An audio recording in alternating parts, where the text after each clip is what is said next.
Welcome once again to Lehto's Law. Here's Steve Lehto. We've got another one of those stories where a systemic problem could lead to dozens, if not hundreds of convictions being thrown out.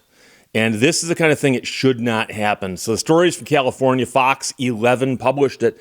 Jay sent it to me. Thank you very much. Flawed California DUI test kits spark review of a decade of convictions. A decade of convictions. California's legal system is facing a forensic crisis after it was discovered that faulty equipment used by law enforcement agencies for nearly 10 years may have led to unreliable evidence in DUI cases, potentially resulting in wrongful convictions across the state. That's according to the Los Angeles Times. The California Department of Justice recently alerted 60 law enforcement agencies and 7 district attorneys' offices regarding flawed kits, according to the Times.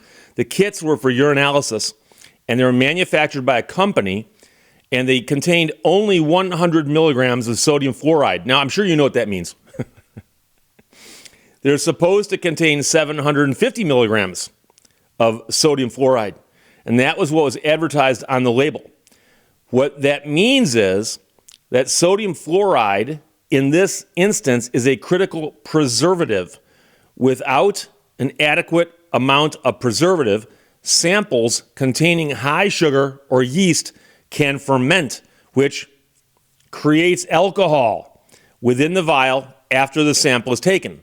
So that would cause the amount of alcohol in there, percentage-wise, to spike.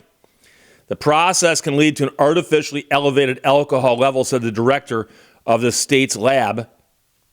And of course, an artificially elevated alcohol level is not what you want in your sample. The state's audit flagged 97 tests, so that's quite a few. But here's the thing. Alcohol levels were at or near the 0.04% legal limit for commercial drivers, but they're not quite sure how many other cases out there will have this problem. So the total number of convictions that could be overturned is unknown. While large counties like Los Angeles and San Francisco use their own labs and were unaffected, the untold number of cases in smaller jurisdictions depends on local reviews. It is also unclear why there was a delay between the state discovering the flaw, because they discovered it back in August of last year, and the widespread notification of defense attorneys in early this year. So it turns out that the flawed kits, they believe, were being shipped as early as 2016. In 2025, the state Justice Department learned that the kits were producing false positives. And in September of last year, replacement kits with the correct amounts of sodium fluoride were distributed. In January of this year, the lab director formalized the flaw explanation in a letter to prosecutors. And in March, public defenders and local agencies began receiving formal notifications to start their case-by-case reviews. So if you sent a letter to an attorney and said, by the way, did you have any cases involving urinalysis with alcohol in the last 10 years? Go pull the files. And I'll tell you right now that many attorneys keep their files for 7 years. But nowadays, with things being digital and whatnot, many attorneys probably do have the older files. But that's a scary concept. The idea that somebody could have been convicted of drunk driving, in essence, and discover later that, it was based on a flawed test.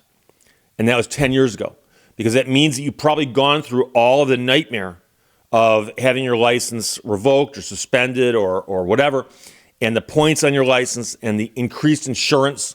There are people out there who will lose their jobs if they've been busted for drunk driving. So what do you do now when you find somebody who, say, 9 years ago had a false positive that cost them their job? So what's next now is the public defender offices across the 60 affected agencies are expected to audit years of files to identify clients who may have been wrongfully convicted. And the company behind this has not yet commented.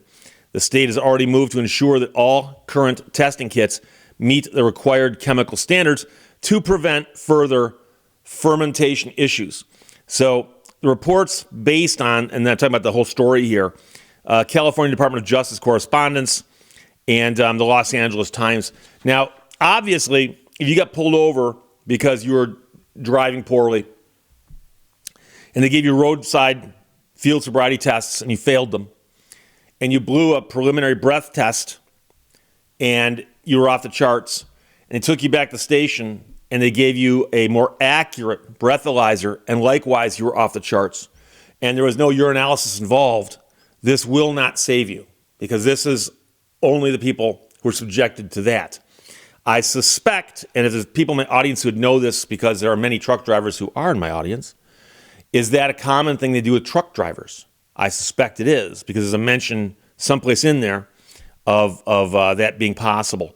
So it's a scary concept, because so many people will defer to the science. And when somebody says, we've got this machine and it's accurate to 0.00 whatever, and we ran these numbers 3 times and they came out identical every single time, people who hear that on a jury go, oh, okay. It's not even a hard call most of the time. But here, where they said, well, we took a urine sample and we ran it, the numbers were off the charts, it turns out that there's an example where the science ain't working, but it's not the fault of science. It's the fault of whoever's making these kits, and they're putting in the wrong amount of a particular chemical. And on one level, I'm not surprised it took them 10 years to figure this out, because who's going to think that the company would do that? On the other hand, if you're a crime lab and you're running tests, you would think that somewhere along the line, there would be an example where somebody had either a breath test or a blood draw that they could compare to the urine sample. And if those are wildly inaccurate, that's where you start questioning it. But I've handled drunk driving cases. I've handled many drunk driving cases. I don't handle them anymore, but I used to handle them quite a bit years and years and years ago. I've read more police reports about drunk driving than I'd ever care to think about again.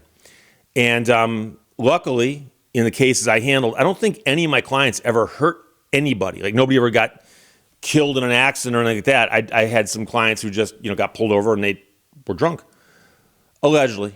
And those cases almost always hinged on a PBT and then a breathalyzer at the station. I saw a couple examples where there was also a blood draw.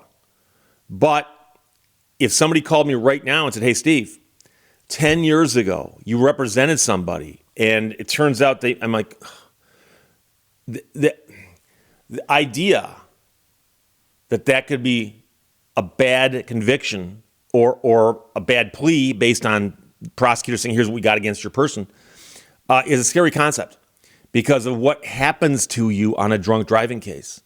And so, like I said, your license restricted or revoked, points, higher insurance, and I have known people who lost their jobs because of drunk driving convictions. And if somebody came back now and said, oops, do over, I would be beside myself if that happened to me. So, Jay, thanks for sending this story. And by the way, Jay said, Steve, I'm sure you're getting buried with this story. No, you were the only one. It happens. Other stories, people go, don't know if you've seen this. And it's like, not only have I seen it, but I did a video on it yesterday. Oh, I'm sorry, I didn't see that. But here, Jay said, I'm sure you're getting buried with this one. No, this is the only one I got. So thank you. Flawed California DUI test kits spark review for a decade of convictions. That is from Fox 11 out of California. Questions or comments, put them below. Let's talk to you later. Bye-bye. Thank you for watching Lehto's Law. Be your own friend. I guess that means I'm going out shoe shopping.